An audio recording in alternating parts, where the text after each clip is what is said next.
Hail and well met. I'm guessing you're wanting shelter from the storm, right? Well, it is a cold night out there. Why don't you pull up a chair by the fire? I have just the thing to pass the time. A story. I call it Boulder in the Sky. Welcome to the Lavender Tavern, my friend.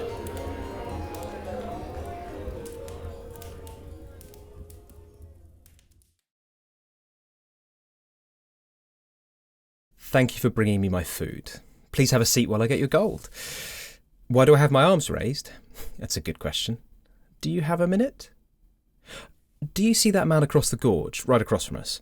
The one who has his arms raised like me? Now look up into the sky, above the centre of the gorge. If you squint, you will see a black speck just beneath the clouds. That is the reason we have our arms raised. If either of us moves from here, a giant boulder the size of a mountain will plummet to the ground below and destroy the village laid out below us, and we cannot allow that. How did we get here? Well, do you have a few minutes then? Do me a favour. Raise your arms while I tell this story. That's better. I can transfer the spell to you for a little while and rest my arms. My name is Melric, and the man standing across the gorge from us is Reeve. We're both mages. 50 years ago, we both came to the village that stands below us. I arrived first, and I was overjoyed to find a friendly town without a mage. I'd started to settle in as the village mage when Reeve showed up. A village this size can only support one mage, and there wasn't enough work for both of us. Neither of us wanted to leave. It's a friendly village, well situated, and this gorge protects it from enemies on foot. Only one of us could be the village mage, so we fought to show that we deserved to be chosen. Of course, it didn't help that he used white magic and I used black magic. Black magic.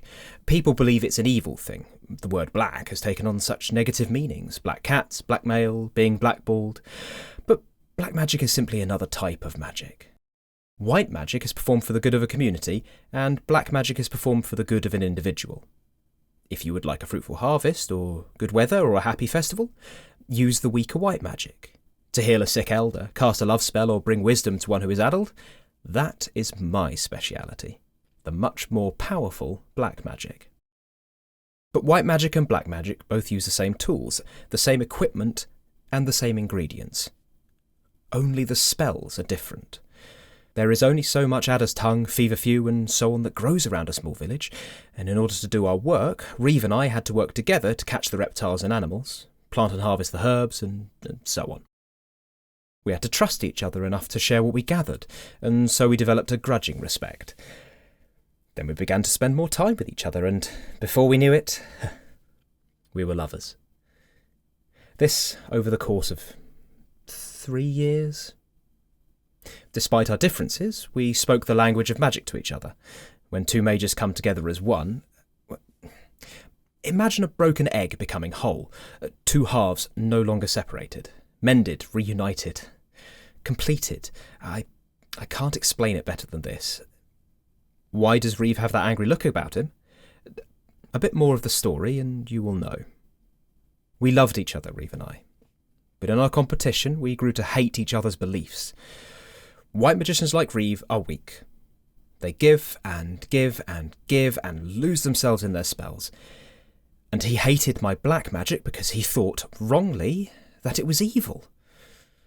So, Reeve started to spread rumours around the village that my black magic was sourced from demons, from below the ground itself. Naturally, I had to defend myself. Naturally, I started to spread my own rumours, that Reeve's white magic could not satisfy the true need of the villagers. He could not heal one who was sick, only groups when they fell ill with the plague, for example, and it exacted a terrible toll on him.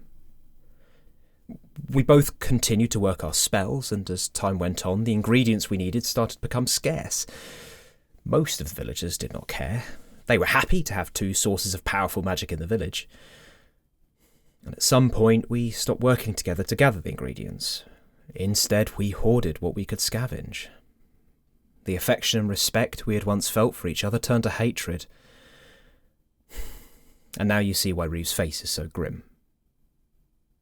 That is the point when disaster struck, or rather when disaster prepared to land.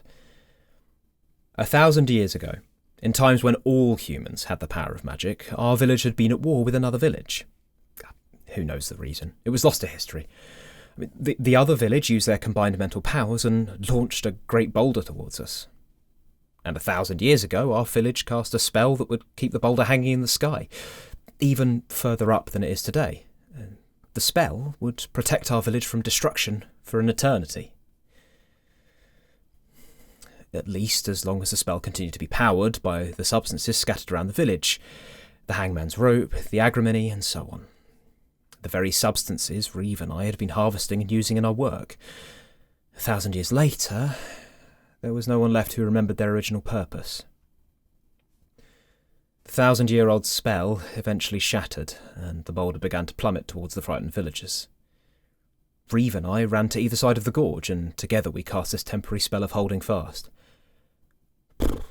How long have we been here? My rose once new, and my hair was cropped short. Reeve's beard was blonde, and his skin was unlined. That should tell you how long it's been. We stood in our positions, protecting the villagers, and time passed. You don't see any villagers in the town below. Well, the villagers eventually moved away. They didn't want to live under the threat of a boulder in the sky, and I don't blame them. Also, we'd exhausted nearly all of the magical supplies. They moved on and started a new village elsewhere. Why do we not let go? Is it not obvious? The magic we have cast is intertwined and balanced, white and black together. If I should let go, the stone will be attracted towards Reeve as it falls, and it will crush him. If he should let go, I will be crushed. If I hate him, why do I care if he perishes? There is another matter at stake here. We are both very stubborn. Perhaps you've guessed this by now, by how long we've been standing here. If I should let go, it would falsely prove that Reeve's pitiful white magic was superior. I cannot allow that. If he should let go, I would finally have the proof, not that I need it, that my black magic is superior. You might think that nobody could be that stubborn for over 50 years, and you might think that we still love each other secretly, somewhere in our hearts. No. We stand on opposite sides of this gorge. There is no middle ground, and there can be no compromise. I do not love Reeve. I loathe him, and he loathes me. Here ends my story. Thank you for keeping your arms raised. I shall resume casting the spell now. And thank you for the food and the company. Here is your gold and some extra for your time. On your way out, you may wish to pay Reeve a visit. I haven't seen him eat in some time. These foolish white magicians continue to believe that they can survive on sheer will alone. He might pay you some gold to fetch him a meal. A message? I have no message for Reeve. He knows my heart and I know his.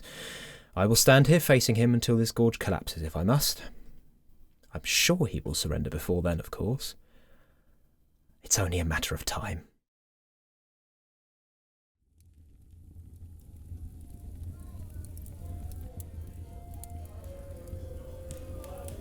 Ah, look at that. The storm is settling and you are free to go. Of course, you're always welcome to sit by the fire and stay a while. There are many more nights and many more stories. Tonight's story was told by Ben Meredith. You can also find him in the Magnus archives, Rusty Quill Gaiman, the Brothers Meredith, and Stellar Firma. Find our credits, merch, and more stories at lavendertavern.com. Interested in having your short story told at the Lavender Tavern? Submit a copy of your writing to us at www.faustiannonsense.com/Lavender Tavern Submissions. The Lavender Tavern is written by Jonathan Cohen, whom you can follow on Twitter at @LavTavPodcast for updates and more content.